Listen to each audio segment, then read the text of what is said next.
चौधरी कैसर और आप देख रहे हैं डिस्ट्रिक्ट मीडिया मंसरा। और इस वक्त आज मेरे साथ मौजूद हैं साबिक सदर, नायब सदर मंसरा प्रेस क्लब मंसरा और सीनियर साफी मीर अफसल गुलजार साहब। उनसे आज पूछते हैं इस वक्त हल्का NA-14 की सियासी सूरत हाल और इनका 40 साल से सियासी पार्टियों के साथ काफ़ी वाबस्तगियाँ भी रही हैं। और आज ये मेरे साथ मौजूद हैं। पूछते हैं NA-14 में इस वक्त सरदार मोहम्मद यूसुफ जो साबिक वफाकी वज़ीर भी रहे हैं और पाकिस्तान पीपल्स पार्टी के शुजा सालम खान उर्फ शाजी खान, वो भी तीर के इलेक्शन से निशान से इलेक्शन लड़ रहे हैं। और पाकिस्तान तरीके इंसाफ के उम्मीदवार इमरान सलीम खान स्वाति वो भी मौजूद हैं।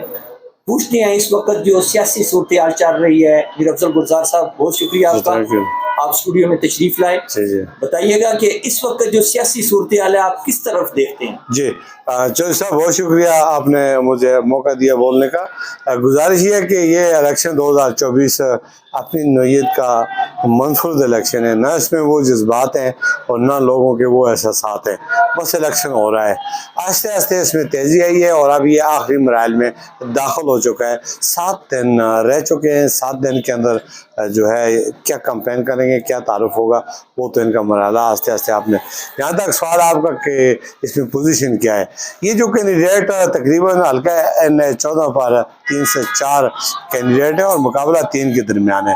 लेकिन मुकाबला भी इसको मैं इसलिए नहीं कहूँगा कि जो पुराने खिलाड़ी हैं और जो बड़े नामवर सियासतदान हैं जिसका तारफ़ ना भी कराएं, उनको पूरा हल्का जानता है, पूरा पाकिस्तान जानता है और कई वजारतों के कलमदान और वो फ़राइज़ सर अंजाम दे चुके हैं। उनका नाम है सरदार मोहम्मद यूसुफ। सलीम इमरान तहरीक इंसाफ इस वक्त सबूतास हो चुकी है। उसके जो सरबराहान हैं, इमरान खान को सज़ा हो चुकी है, उनका बल्ला उनसे छिन चुका है, उनका तारफ़ उनसे छिन चुका है। गोया कि वो इमरान का नाम इस्तेमाल कर रहे हैं लेकिन हैं वो आज़ाद कैंडिडेट, और वो जीत कर कहाँ जाएंगे, किस पार्टी में, ये बात की बात है। लेकिन फ़िलहाल जो आवाम में इमरान सलीम इस इलेक्शन में सिर्फ तारफ़ करा सकेंगे कि जी मेरा नाम इमरान सलीम है और मैं इस हल्के से इलेक्शन लड़ रहा हूँ। जहाँ तक उनके साथ जो फ़ौज ज़फ़र मौज है वो उनको बहुत सारे वसाइल और सरमाए से वो कर रहे हैं, मुस्तफ़ीद हो रहे हैं। हकीकत उनको बता नहीं रहे। हकीकत ये है कि सरदार यूसुफ का मुकाबला करने के लिए बहुत सारे वसाइल नहीं है बल्कि आवाम में ताकत चाहिए, आवाम में हमदर्दियाँ चाहिए, वोट लेने की सलाहियत चाहिए। इस वक्त इमरान सलीम के पास एक ही पता है कि वो इमरान का नाम इस्तेमाल कर रहे हैं कि इमरान खान जो है वो साबिक वज़ीर-ए-आज़म है और उनको सज़ा हो चुकी है और अवाम उसको हमदर्दी का वोट दें। ये बात वो फील्ड में लेकर जा रहे हैं। तो दूसरा आप कह रहे हैं कि पीपल्स पार्टी का शाजी खान है। शाजी खान एक अपनी नौयत का मुनफरद सियासतदान है। उसने ना तो कैंपेन की है, ना वो फील्ड में गया है, ना उसने अपना तारुफ कराया है, ना उसका कोई जलसा हुआ है।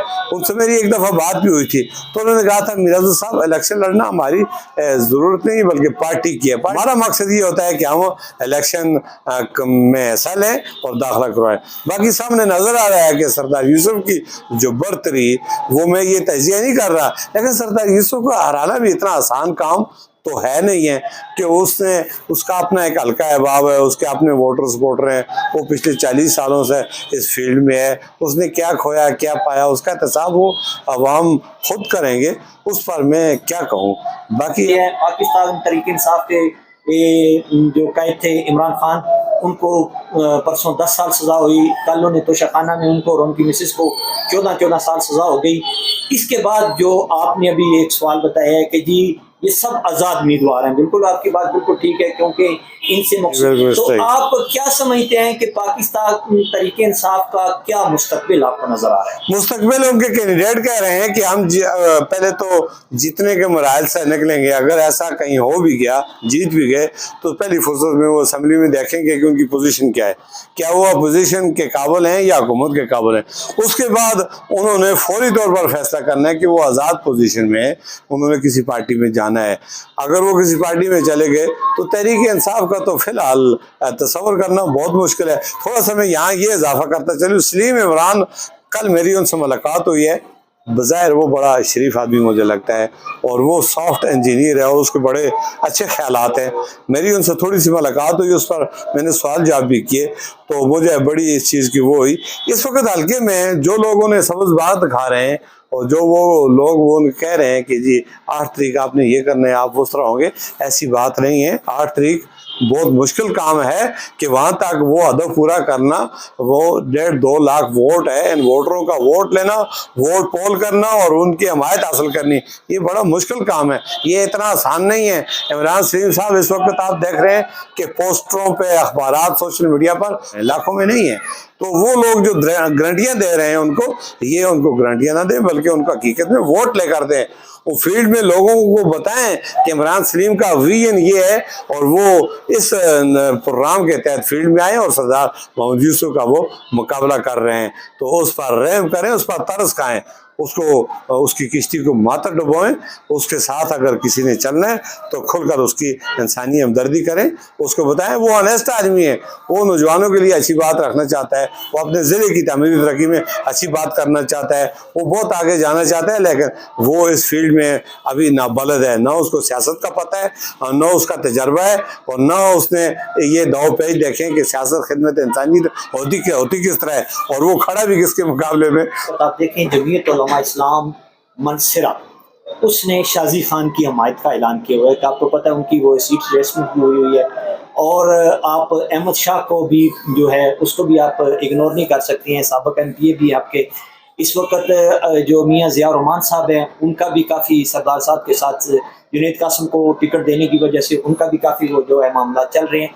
तो इस वक्त आप क्या समझते हैं कि ये जो वोट होंगे 8 फरवरी को, इसमें रिजल्ट कितने फीसद और क्या होगा? देखिए जी, ये तो कबल उस वक्त होगा कि कोई ये कहे कि कितने फीसद और क्या होगा, ये सख्त सवाल है। बहुत सारे लोग, मेरे दोस्त मुझे बड़े अच्छी तरीके से, मैं नहीं चाहता कि लोग मुझे कमेंट्स में मेरी बेइज्जती करें। इस वक्त सिर्फ मैं इतना कहूँगा कि ये मुकाबला है, जिस तरह आपने जो इशारा दिया कि ये लोग वोट उसको देंगे। देखें, इमरान सलीम साहब को वोट सरदार यूसुफ की मुखालफत के मिलेंगे और इमरान सलीम साहब को वोट इमरान खान के वोट मिलेंगे जो उस पार्टी से हमदर्दी रखते हैं, हकीकत में वो वोट है उनको मिलेंगे। और इमरान खान को, इमरान सलीम को वो वोट मिलेंगे जो वोट जो है उसके साथ जो उसके उम्मीदवार कैंडिडेट हैं सूबाई, जो 5 कौमी और 2 कौमी और 5 सूबाई असम्बली के इलेक्शन हो रहे हैं, वो वोट उसको मिलेंगे। लेकिन इसमें सरदार साहब के मुकाबले में वो मार्जिन नहीं होगा जो सरदार साहब का और इनके दरमियान है, ये काफ़ी फ़र्क होगा।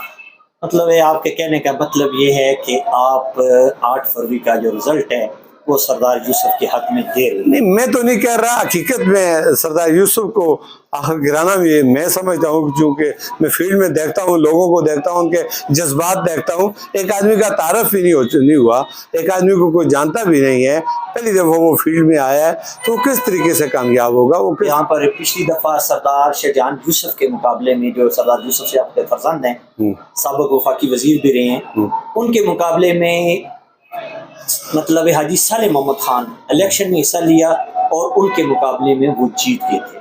ये बात आपकी दुरुस्त है, उनको जितवाया गया था, जीते नहीं थे। उनसे उनका जो टारगेट था वो छीना गया था। सबको पता है इलेक्शन 2018 का क्या हुआ था। रात 11 बजे तक किसकी जीत थी, कितनी लीड थी और सुबह उसका रिजल्ट किसका था। और आपको भी पता है, मुझे भी पता है 5 साल क्या हुआ था, उसमें सारे उसको सिलेक्टेड इलेक्टेड का खिताब मिलता रहा। देखिए, अवाम का दिया हुआ वोट और चीज़ है, कामयाबी और चीज़ है, और किसी का मेरिट, किसी का हक छीनना और चीज़ है। वो तो सरासर जुल्म था, ज्यादती थी, लोगों ने डंडे उठाए थे, यहाँ मानसरा ब्लॉक हुआ था, फिर सब्र किया, अदालतों में गए और 5 साल गुजारा किया। आज साले खान किधर है? अगर वो जीता हुआ था तो मेरे मुकाबले में आता ना। अवाम का साले खान का नाम और निशान भी नहीं कुछ और होती है। इस दफा का तो रिजल्ट ही आउट स्टेशन पे है ना, वो तो सामने नजर आ रहा है। इस दफा की पोजीशन सरदार साहब की मैं समझता हूँ कि 92 की पोजीशन मुझे दिखाई दे रही है। मैं नहीं कहता, अल्लाह खुदा ना खास्ता, खुदा ना खास्ता, फील्ड में जो लोग कह रहे हैं, खुदा गवाह है मेरा किसी के साथ मैं गैर जानबदार होकर ये कह रहा हूँ कि मुझे बहुत ज़्यादा हमदर्दी है सलीम इमरान से। बहुत अच्छा आदमी है, बहुत ऑनेस्ट आदमी है। उनको कम अज़ कम उनको फील्ड में लोगों के सामने उनको वोट दिलाने में मदद दी जाए, ये मैं ऑनर कह रहा हूँ। लेकिन ऐसा हो नहीं सकता, क्योंकि वोट एक ऐसी चीज़ है, लोगों का अपना ज़मीर होता है, अपनी चीज़ होती है, वो जिसको देते हैं वो बड़े सोच समझ कर ठोक बजा कर देते हैं, इतनी आसानी से कोई नहीं देता। इस वक्त जो हुकूमत है वो मुस्लिम लीग नवाज शरीफ की है, क्योंकि वो आए हैं बाहर से। इस वक्त जो हालात हैं, N15 में मुस्लिम लीग नून के कायद मियां नवाज शरीफ इलेक्शन भी कंटेस्ट कर रहे हैं। वो कैप्टन सफ्तर पे 22,000 अवान की पिछली दफा सीट थी, इस दफा वो इस हल्के से इलेक्शन लड़ रहे हैं। तो आप क्या समझते हैं कि नवाज शरीफ के आने से हल्का N14 में भी कोई फर्क पड़ेगा या कि कुछ फर्क नहीं पड़ता है? देखिए जी, आपने कहा नवाज शरीफ के आने से हल्का, पहले तो नवाज शरीफ ने यहाँ से जीतना है, मुल्क का वो वज़ीर आज़म है और उसको यहाँ पे लाया गया है। वो इलेक्शन, वो एक नाम है उसका, जीते हारे उस पर हम तो कोई कमेंट्स नहीं करेंगे। मैं सिर्फ इतना कहूँगा कि ऐसी कोई बात नहीं है कि नवाज शरीफ को दो दाकर यहाँ पे वज़ीर आज़म सेलेक्ट करना है, ऐसी कोई बात नहीं है, मुझे ऐसा लगता नहीं है। ये मखलूत हुकूमत बनी, कमज़ोर हुकूमत किसकी भी बनेगी, और वो हुकूमत इतनी ज़्यादा देर लगता ये है कि वो चल भी नहीं सकती। अगर वो चली तो ज़्यादा से ज़्यादा साल, 2 साल, 1.5 साल से ज़्यादा अरसा इस पर नहीं रहेगा। ये सिर्फ और सिर्फ मुल्क और कौम का पैसा और वक्त जाया किया जा रहा है। ये बस आवाम को मुतमईन करने इस वक्त दुआ करें। हमारे मुल्क के अंदर बहुत बड़े हालात हैं, मुल्क क्राइसिस में है, माशी तौर पर कमजोर है और बहुत सारे मसाइल हैं। इसको निकालने के लिए हमें कम अज कम जो है ना एक पेज पे आना चाहिए और अच्छी क़यादत का इंतखाब करना चाहिए और उस असम्बली को मजबूत करें ताकि इस मुल्क का जो है ना वो मोराल किसी नेज पर पहुंच सके। जी, इस वक्त जो महंगाई है वो आसमानों को छू रही है। सब्जियां जो है वो तारीख की 70 साल तारीख की वो महंगाई वो बहुत अरूज पर चली गई है। रात को मतलब 13 रुपए, 13.5 रुपए, 14 रुपए पेट्रोल महंगा हो गया है। 5 रुपए कुछ पैसे, 60 पैसे यूनिट जो है वो बिजली वो भी महंगी करने जा रही है ये हुकूमत। आप क्या समझते हैं कि जो आने वाली हुकूमत है क्या वो आवाम को रिलीफ दे सकेगी या नहीं? नहीं, ऐसा तो कोई भी मुझे नहीं लगता। आने वाली हुकूमत चूँकि कुछ भी नहीं है खजाने में, हम मुकम्मल हम खसारे में जा रहे हैं और महंगाई इतनी है कि आवाम इंतहाई कर्ब का शिकार है और खुदसूजियाँ करने पर मजबूर हैं और नौजवान मुल्क छोड़ने पर मजबूर हैं। रोज़गार के लिए, अपने मुस्तकबिल के लिए वो बैरूनी मुल्क जा रहे हैं। फिगर आपको पता है लाखों की तादाद में लोग जो है ना। अब इस क्राइसिस को से निकालने के लिए हमें एक मजबूत लीडरशिप और मजबूत हुकूमत की ज़रूरत है। उसके लिए ठीक है नवाज शरीफ तजर्बेकार लीडर है और जरदारी भी एक अच्छा आदमी है, बिलावल भुट्टो भी या उसकी जो पार्टी है, ये 2 पार्टियां और मौलाना साहब, ये तीनों मिलकर अगर मुल्क पर रहम करें, मुल्क को माजी में धकेलने के बजाय, एक दूसरे की टांगे खींचने के बजाय, एक दूसरे पर तनकीद करने के बजाय हमें वो सुराख पहले बंद करने जहाँ से ये करप्शन होती है, इस मुल्क की तबाही के असबाब बनते हैं। फिर जमहूरियत को मुस्तहकम करना चाहिए, आवाम को रिलीफ देना चाहिए, महंगाई को फौरी तौर पर कम करना चाहिए और इस मुल्क का जो गिरा हुआ भी मोराल है ना, इसको पूरी दुनिया में बुलंद करें कि यहाँ पे जमहूरियत है, यहाँ पे कौम है, यहाँ पे अवाम है, हम कोई भेड़ बकरी तो नहीं है। हमने एक फैसला करना है और उस फैसले में ऐसी क़यादत को मुंतखब करने, वो आगे जाकर असम्बली में ऐसे कवानीन वाजे करें जो अवाम और मुल्क के मुफाद में हो और वो मुल्क का जो गिरा हुआ मोराल है। इस वक्त तो चले ये अच्छा हो गया कि हमारा मुल्क डिफॉल्ट होने से बच गया। ये जब भी कोई हुकूमत आती है, पिछली हुकूमत के ऊपर ये बात कह जाती है कि खजाना खाली है, ये क्या जवाब है? ये उनके पास इसके अलावा और कोई सवाल भी नहीं होता। देखें नवाज शरीफ जब गए थे 2013 की हुकूमत जब इनकी बनी थी, उस वक्त महंगाई का क्या तनासुर था, लोग बड़ी अच्छी जिंदगी गुजार रहे थे, इससे आप में और कोई भी इनकार नहीं कर सकता। उस वक्त नवाज शरीफ के दौर में आटे की 40 किलो आटे का थैला कितने का था? मुशर्रफ साहब ने जिस वक्त इक़्तिदार छोड़ा 350 रुपए में 40 किलो का आटा मार्केट में खरीदो फरोख्त हो रहा था। अब जनाब नवाज शरीफ के दौर में वो 700-800 तक चला गया, जरदारी के दौर में वो 1800-2000 तक चला गया।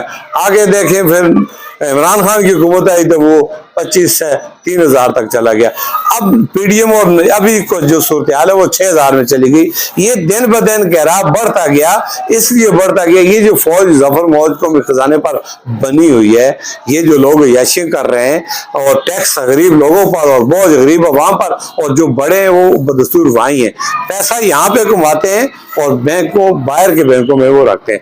जिन लोगों ने पैसे बाहर रखे हैं वो पाकिस्तान में लाए, अंदर अपने मुल्क में रखे, यहाँ पर सियासत करते हैं, यहाँ असेंबलियों में बैठते हैं, सियासत यहाँ होती है और सरमाया इनका बाहर होता है, कारोबार इनके बिजनेस बाहर होते हैं। तो ये तजाद जो है ना जब तक रहेगा मुल्क तरक्की नहीं कर सकता। जब आप ये कहते हैं तो मतलब अभी मियां नवाज शरीफ साहब हैं, उनका भी आप देखें मतलब जितना पैसा है वो भी बाहर है, तो क्या समझते हैं कि वो पैसा वापस आएगा? चाहिए तो इनको है कि वो सियासत यहाँ करते हैं, नारे यहाँ लगाते हैं, तो पैसा मियाँ साहब भी यहाँ लाए, जरदारी साहब भी लाए, बाकी और जो मुझे नहीं सीनियर सहाफी साबिक नायब सदर मंसरा प्रेस क्लब मीर अफजल गुलजार साहब का तासरात सुने।